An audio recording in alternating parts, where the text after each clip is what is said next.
देवराज अच्छे पुण्य नहीं कर पाए। पर देवराज ने भले अच्छे पुण्य ना करे हों, पर देवराज की जो माता थी वो शिव के मंदिर रोज जाती। कोई भी व्रत करो, कोई भी आराधना करो, कोई भी तप करो, कोई भी साधना करो, कोई भी मंत्र जाप करो, उसका फल मिलेगा कि नहीं मिलेगा हमको नहीं मालूम। पर शिव महापुराण की विद्येश्वर संहिता कहती है कि शंकर के मंदिर की अगर देहली भी चढ़ गए, या शिव महापुराण की साक्षी में पहुंच गए, या शिव महापुराण की कथा सुनकर कोई निकल कर जा रहा है, उसके मात्र मुख का दर्शन हो जाए तो समझ लेना कि आपके सारे पाप नष्ट हो गए और आप परमात्मा की शरणागति ग्रहण कर रहे हैं। कितनी बड़ी बात लिखी है कि अगर मान लो गर्भस्थ कोई नारी है, गर्भस्थ कोई जीव है, हमारे दादा परदादा, हमारी दादी परदादी, नानी और नानी की भी कोई नानी, आदि शास्त्र कहता है कि कोई पुराण कोई शास्त्र 7 पीढ़ियों को उतारता है। महाराज जी शिव महापुराण की कथा कहती है, उज्जैन की ऋणमुक्तेश्वर मंदिर में पत्थरों पर अंकित लिखा हुआ है शिव महापुराण का लेख, कि केवल एक शिव महापुराण ऐसी है जो 7 पीढ़ी नहीं तारती है। शिव महापुराण ऐसी है जो 71 पीढ़ी को पार उतार देती है। महाराज 71 पीढ़ी को पार उतारती है। दादी का पक्ष, नानी का पक्ष, जो बेटा सुन रहा है उसके माँ बाप, उसके दादा दादी, और जो बेटी सुन रही है उसके माँ बाप, उसके दादा दादी और उसके नाना नानी, दोनों पक्ष चलते, दोनों पक्ष चलते।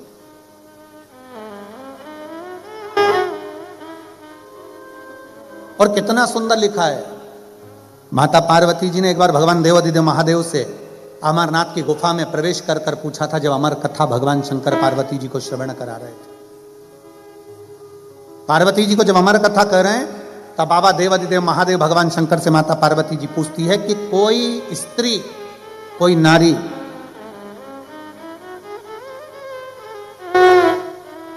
अगर कोई स्त्री, कोई नारी कोई व्रत, कोई साधना, कोई उपास करती है तो उसका फल उसके पति को, उसके बच्चों को प्राप्त होता है, स्त्री को प्राप्त होता है।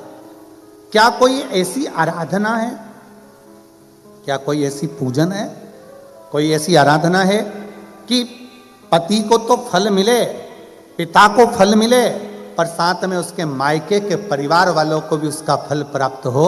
ऐसी कोई आराधना है क्या देवाधिदेव महादेव?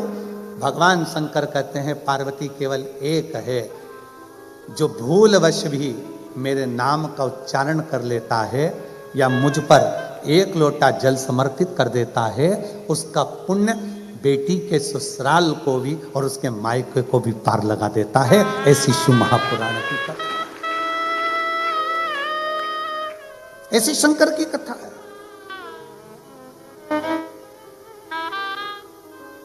और आप और हम कथा का रसतत्व ग्रहण करने के लिए बैठे। जितनी मेरी जीजियां बैठी हैं, जितनी मेरी बेटियां बैठी हैं, जितनी मेरी माताएं बैठी और जितने मेरे जीजा बैठे हैं, बस अपने हृदय से आप शिव को भजो।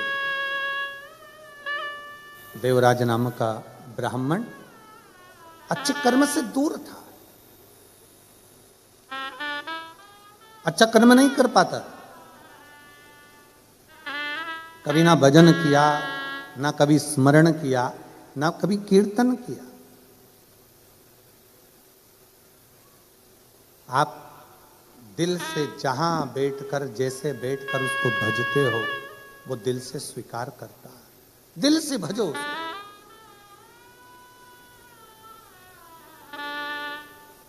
देवराज मंदिर गया ही नहीं, कभी उसने शंकर के शिवलिंग का दर्शन ही नहीं करा, कभी देखा ही नहीं शिवलिंग।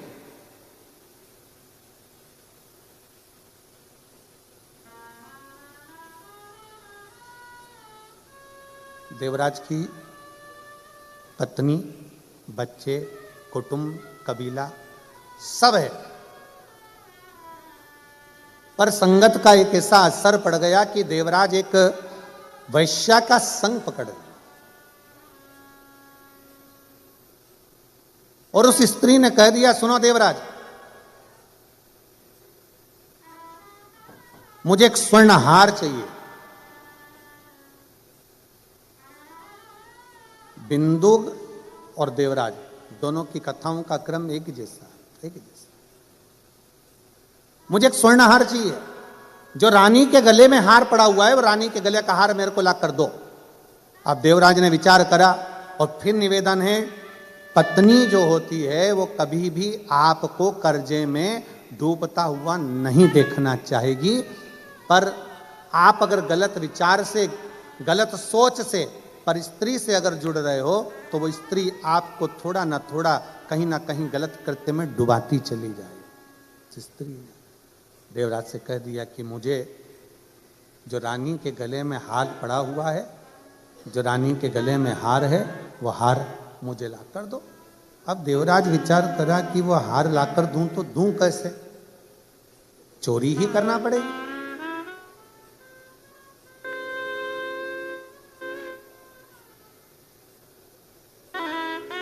थोड़ा चोरी का धन एकत्रित करूंगा तभी तो मैं आगे बढ़ पाऊंगा, तभी तो मैं रानी को हार लाकर दे पाऊंगा। अब स्त्री ने जिद पकड़ ली, मुझे तो रानी के गले का हार चाहिए तो चाहिए, तुम लाकर दो और अभी लाकर।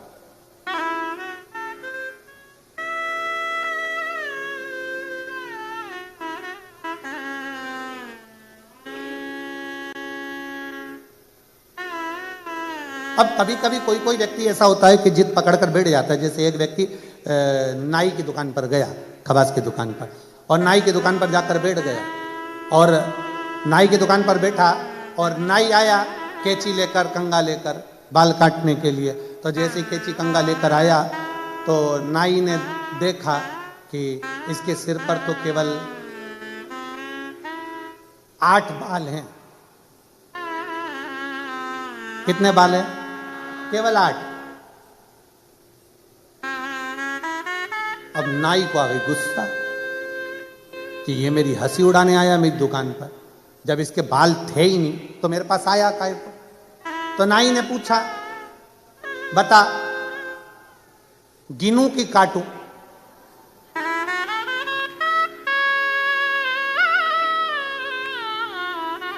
अब नाई पूछ रहा है, बता जल्दी से, गिनूं कि काटूं? अब वो व्यक्ति बोला, कलर कर दे, न गिन न काट, वो 8 वो कलर कर दे। अब होता कोई कोई, अब स्त्री ने जिद पकड़ कर बैठ गई कि मुझे तो वो हार चाहिए तो चाहिए, लाओ जाओ जाकर ला के दो मुझको।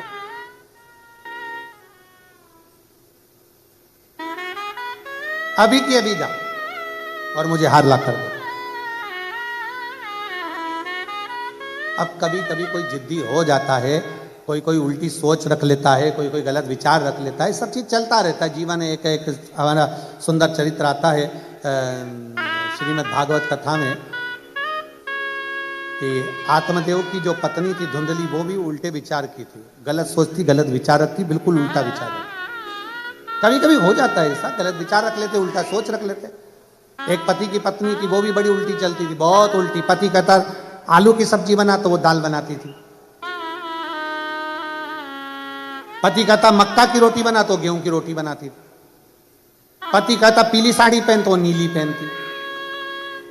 बड़ी पति बड़ा दुखी था। सालों निकल गए, पति के 40 साल शादी में निकल गए।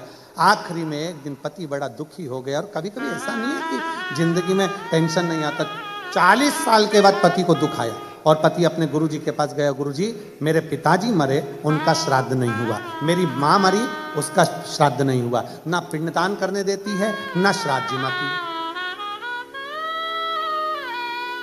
मैं मेरी पत्नी से बड़ा दुखी हूं, मैं मेरी पत्नी से बड़ा दुखी हूं। गुरुजी ने पूछा हुआ क्या? जब जब मैं पिंडदान का बोलता हूं वो कहती है तुम्हारे बाप कौन सा अच्छा काम करके गए जो उनका पिंडदान करा जाए, करने नहीं देती। अब तुम बताओ कि मैं क्या करूं? गुरुजी ने कहा एक काम कर, तू उल्टा चल। अब पति ने पूछा मैं उल्टा कैसे चलूं? कह देना श्राद्ध आए हैं, पिताजी का श्राद्ध नहीं करेंगे, हर चीज में तो उल्टा चल। उसने कहा ठीक है चल के देखता हूं। आज घर पर गया और पत्नी को आवाज लगा कर गया, सुनो कल पिताजी का श्राद्ध है पर अपन नहीं करेंगे। पत्नी जूड़ा कसती कसती आई, कैसे नहीं करेंगे, तुम्हारे 10-20 पिताजी थे, जरूर करेंगे। पति इतना खुश हो गया, जिंदगी में पहली बार सीधी चली। और उसको क्या मालूम था कि खुद उल्टा चला है। अब गुरुजी ने बोला था जो काम करना उल्टा उल्टा चलना। उसने कहा सुनो पिताजी का, अब तू बोल रही है कि श्राद्ध खिलाना है तो कर देंगे, मना नहीं है, पर अपन गुलाब जामुन नहीं बनाएंगे, भजिए नहीं बनाएंगे, खीर नहीं बनाएंगे। इतने में पत्नी बोली कैसे नहीं बनाएंगे, सब बनाएंगे। फिर पति ने कहा अच्छा बना भी लेंगे ठीक है, पर अपने पंडित जी को भोजन करने नहीं बुलाएंगे। पत्नी बोली कैसे नहीं बुलाएंगे, बुलाएंगे और दक्षिणा भी देंगे। अब तो पति खुश हो गए, एकदम बढ़िया, मेरी पत्नी सही हो गई। पंडित जी आ गए,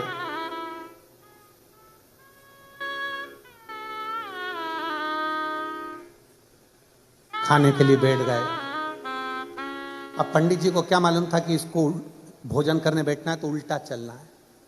पंडित जी के पास में वो खीर की पूछे नहीं आई और पंडित जी ने कह दिया हाँ ला दो। अब ये उल्टी चल गई, कैसा हपसी है,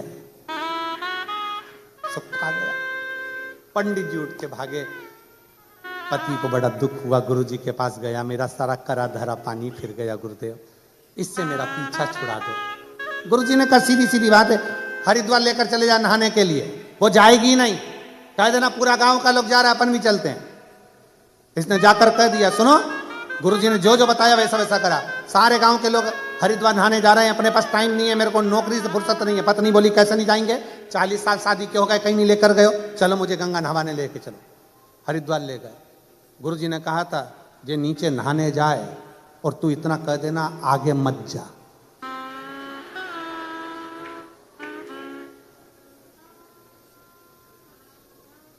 ये गंगा नहाने जाए तू कह देना आगे मत जा। और ये नहाने के लिए नीचे गई गंगा जी में, और पति चिल्लाकर बोला आगे मत जाना। पत्नी की बोली जाऊंगी जा। और जो आगे गई और गंगा जी में बह गई। इसने जेब में से नारियल निकाल के गंगा जी में छोड़ने वाला था, इतनी देर में इसने देखा कि पत्नी ने गंगा जी की चेन पकड़ी, बच गई। और गुरुजी ने कहा था जब चेन पकड़ ले तो कह देना जम के पकड़। और इसने चेन पकड़ी और उसने कहा जम के पकड़, इसने कहा नहीं पकड़ न जा। जो छोड़ी पानी में बह गई। अब पति जेब में से नारियल निकाल के गंगा मैया ले जाए इसको, गंगा मैया ले जाए इसको, गंगा मैया ले जाए। ऐसी जिद किस काम की? पर धन और पर नारी, पर धन और पर नारी एक दिन बर्बाद कर कर ही छोड़ती। पराई स्त्री पर पड़ी हुई दृष्टि और पराये धन पर पड़ी हुई दृष्टि हमें बर्बादी की ओर लेकर चली जाती।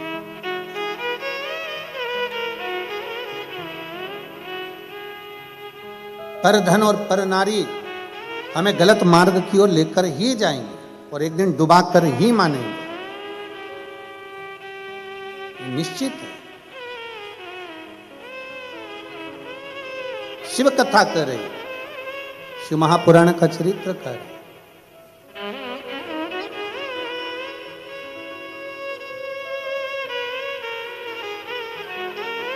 प्रयास करो, कितना सुंदर हम जहां ठहरे हैं, जिस बिला में वहां के सामने देखो तो समुद्र की लहरें पड़ती रहती हैं सामने, समुद्र की लहरें। कितना सुंदर ज्ञान है। समुद्र में माणिक मोती सोना चांदी डाल दो, समुद्र किनारे पर छोड़ेगा क्या? नहीं। पर समुद्र में कचरा पटक दो, वो किनारे पर लगा देता है।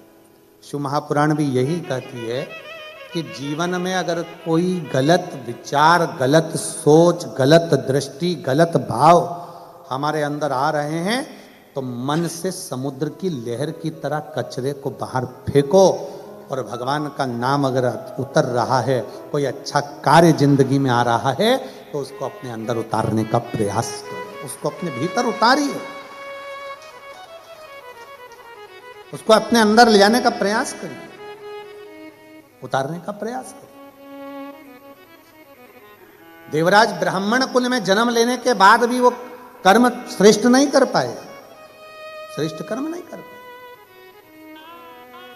भले जन्म ब्राह्मण कुल में हो गया पर विचार शुद्ध ना बन पाए। कहीं पर भी रहो, कैसे भी रहो, देश में विदेश में जहां मर्जी पड़े, कहां रहो, पर श्री शिवाय नमस्तुभ्यम कहते रहो। तुम्हारा मन पड़े जहां रहो, पर हृदय से फिर वही बात आ गई, शिक्षा और संस्कार अपने जाना नहीं चाहिए। शिक्षा और संस्कार अपने समाप्त नहीं होना चाहिए, वो हैं और अंदर उतारते रहो उसको और उतारिए। देवराज व्यसन में भी पड़ गया, देवराज स्त्री के चक्कर में भी पड़ गया, चोरी करने के लिए रानी के घर में प्रवेश कर गया। और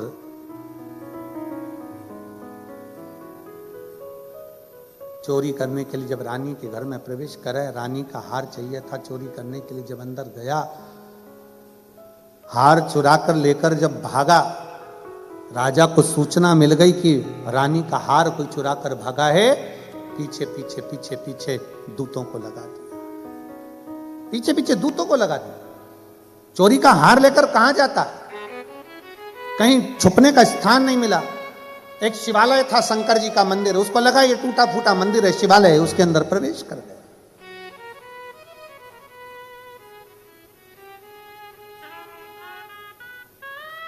और उसको क्या मालूम था कि शंकर के मंदिर में अगर भूलवश भी अगर कोई पांव रख दे, शंकर के मंदिर में अगर कोई भूलवश भी चला जाए तो उसका फल क्या है, ये उसको अंदाजा नहीं था।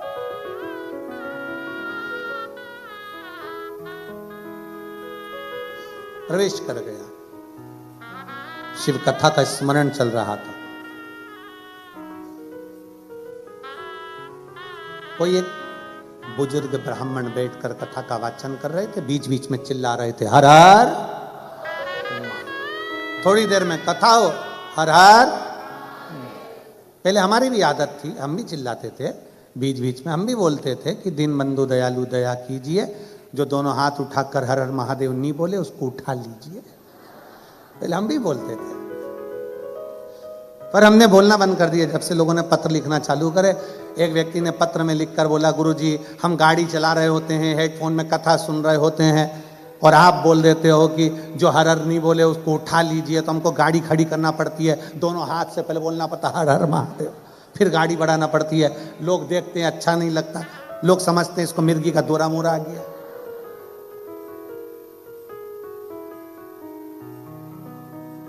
इसलिए हमने ये सब बोलना धीरे धीरे बंद कर दिया। अब बोलना बंद।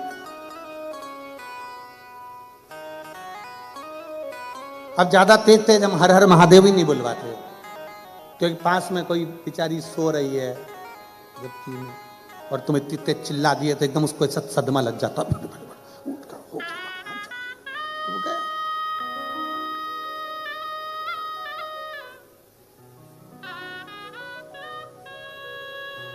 कभी कभी ऐसे चीजें हो जाती है महाराज जी। एक डॉक्टर साहब हैं इंदौर के, उनका केस एक जज साहब के पास में चल रहा है। अब वो जज साहब जब उनकी फाइल आती है वो तारीख पर तारीख दे जाते।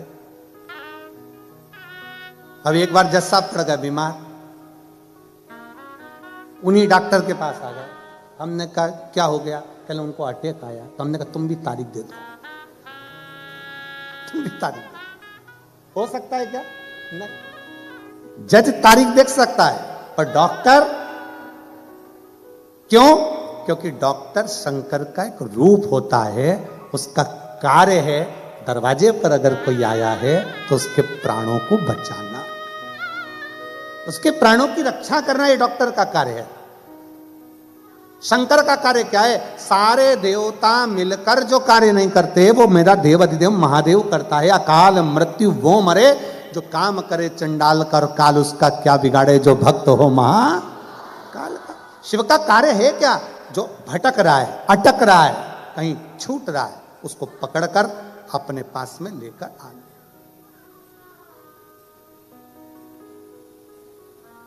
शंकर भगवान का कार्य क्या है? कोई मंजिल से भटक रहा है उसको वापस मंजिल पर लाना, कोई अटक रहा है उसको उस अटके हुए कार्य से निकाल दे। वो कहते हैं ना, अटका हुआ मेरा सारा काम हो गया, अटका हुआ मेरा सारा काम हो गया, वो काशी वाला मुझ पे मेहरबान हो गया, वो काशी वाला मुझ पे मेहरबान हो गया। अटका हुआ मेरा सारा काम हो गया, अटका हुआ मेरा सारा काम हो गया, वो काशी वाला मुझ पे मेहरबान हो गया, वो काशी वाला मुझ पे मेहरबान हो गया। बस शिव का कार्य क्या है? अगर कोई अटक रहा है, कोई फंस रहा है, बाबा शंकर पर आपने एक लोटा जल चढ़ाया है, वो मार्ग से निकाल दो।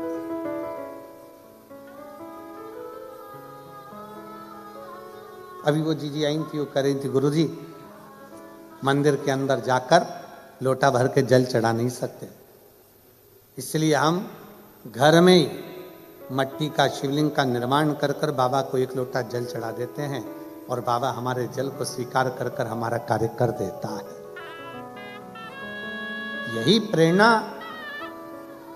कौरव और पांडवों का जब युद्ध प्रारंभ हुआ था, कौरव और पांडवों का युद्ध जब कुरुक्षेत्र की भूमि पर होने जा रहा था, एक रात्रि के पहले पूरी सेना कुरुक्षेत्र की भूमि पर पहुंच गई थी। एक तरफ कौरव, दूसरी तरफ पांडव, दोनों तरफ। भगवान कृष्ण ने देखा कौरव और पांडवों का युद्ध होने वाला है, रात्रि के समय पर मेरा द्वारकानाथ, मेरा द्वारकाधीश पांडवों के कक्ष में पहुंच गए। सारे पांडवों को एक जगह एकत्रित कर लिया, सारे पांडवों को एक जगह एकत्रित करा और एकत्रित कर कर कहा, पांडवों, अर्जुन, युधिष्ठिर, नकुल, सहदेव, भीम, सुनो, सामने योद्धा हैं और बड़े बड़े शूरवीर योद्धा हैं, और मैं जानती हूं कि तुम भी, भगवान कृष्ण कहते हैं मैं जानता हूं कि तुम भी साधारण नहीं हो, तुम भी बड़े शूरवीर योद्धा हो। उधर भी वीर योद्धा हैं, तुम भी वीर योद्धा हो, तुम दोनों का युद्ध हो चलेगा, उस युद्ध में तुम जीत सकते हो। सामने जो वीर योद्धा हैं उनसे युद्ध लड़ोगे, उस युद्ध में तुम जीत जाओगे। पर अर्जुन, कौरवों की सेना में योद्धाओं के अलावा कुछ संत, कुछ साधु, कुछ सन्यासी, कुछ तपस्वी, कुछ व्रती, जिन्होंने जिंदगी भर तप और बल इकट्ठा करा है, गुरु द्रोणाचार्य जैसे, अक्रूर जैसे, ना जाने कितने कितने भरे पड़े हुए हैं। इतना उनका तप बले, इतना तप बले कि तुम्हारे बाणों के आगे उनके तपबल का कुछ नहीं बिगड़ सकता। उनकी ओर से 33 कोटि देवता भी युद्ध करने के लिए कुरुक्षेत्र में होंगे।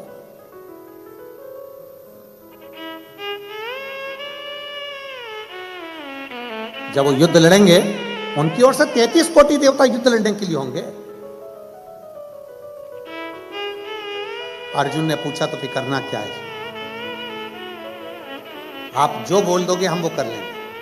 भगवान कृष्ण ने कहा, अर्जुन एक काम करो, कल से युद्ध प्रारंभ होगा, तुम एक पार्थिव शिवलिंग का निर्माण करो, और पार्थिव शिवलिंग का निर्माण करना। फिर निवेदन है, पार्थिव शिवलिंग का निर्माण जरूरी नहीं है कि घर के अंदर आकर करो। तुम्हारे घर के बाहर जो गमला लगा है, उस गमले में आपने शिवलिंग की मिट्टी को थोड़ा सा उठाया और वहीं पर निर्माण कर कर घर में से एक लोटा जल भर के लाकर उसी पर चढ़ा दिया, दूसरा लोटा जल लाकर उसका विसर्जन कर दिया। वही मिट्टी, वही गमला, वहीं पर विसर्जन,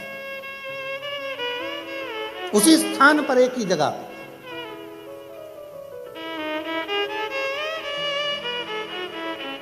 शंकर भगवान से सरल भक्ति किसी की नहीं है। अन्य देवताओं को लड्डू पेड़ा चाहिए, जलेबी, कचौड़ी, भजिया, 56 भोग लगाना पड़ते हैं। शंकर भगवान को कौन सा 56 भोग लगता है? कुछ नहीं। अन्य देवताओं को बहुत सारा श्रृंगार चाहिए, शंकर भगवान को कोई श्रृंगार की जरूरत नहीं, वो तो खुद ही सुंदर है। कर्पूर गौरम करुणावतारम, स्वयं सुंदर। दुनिया के देवताओं के लिए हजारों लाखों दीप जलाना पड़ते हैं, शंकर भगवान को दीपक लगाओ तो ठीक, ना लगाओ तो ठीक, वो देखते ही नहीं, क्योंकि उनके सिर पे पहले से ही चंद्रमा बैठा हुआ है, उनको क्या करना। जिसके खुद के जनरेटर है उसको लाइट से क्या मतलब, आए तो ठीक है, ना आए तो ठीक है।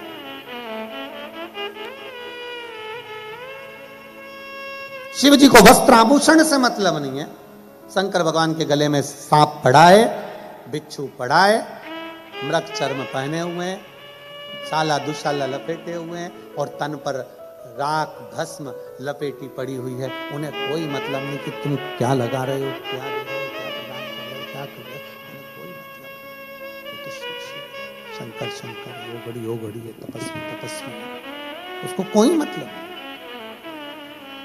उनको कोई मतलब नहीं। कितना सरल। भगवान कृष्ण ने कहा कि कौरवों की सेना की ओर से बड़े बड़े तपस्वी, साधक, उपासक, बड़े बड़े नियम धारण करने वाले युद्ध लड़ने के लिए सामने होंगे, और अर्जुन दूसरी तरफ तुम और 5 पांडव तुम होगे, तुम्हारी सेना होगी। वीरों से लड़ना सरल है, पर तपस्वियों से लड़ना कठिन है। इन तपस्वियों से कैसे लड़ोगे? उन्होंने जो जप करा तप करा, साधना करी, उनकी ओर से लड़ने के लिए 33 कोटि देवता आएंगे और वो युद्ध लड़ेंगे। तुम क्या करोगे? तुम्हारे पास में कौन नहीं? भगवान अर्जुन ने पूछा, प्रभु आप बताओ। अर्जुन कहता है, आप बताइए मैं क्या करूं? भगवान कृष्ण ने कहा, अर्जुन कल युद्ध प्रारंभ हो उसके पहले एक काम करो कि पार्थिव लिंग का निर्माण करो। पार्थिव लिंग का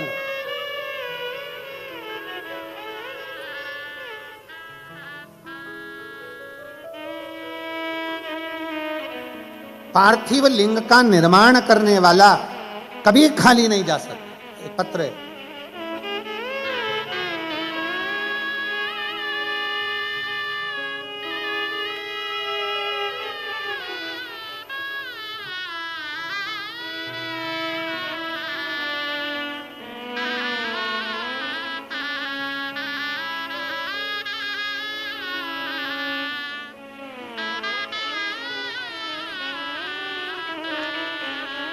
मेरा नाम सारिका जितेंद्र तंबोली, मैं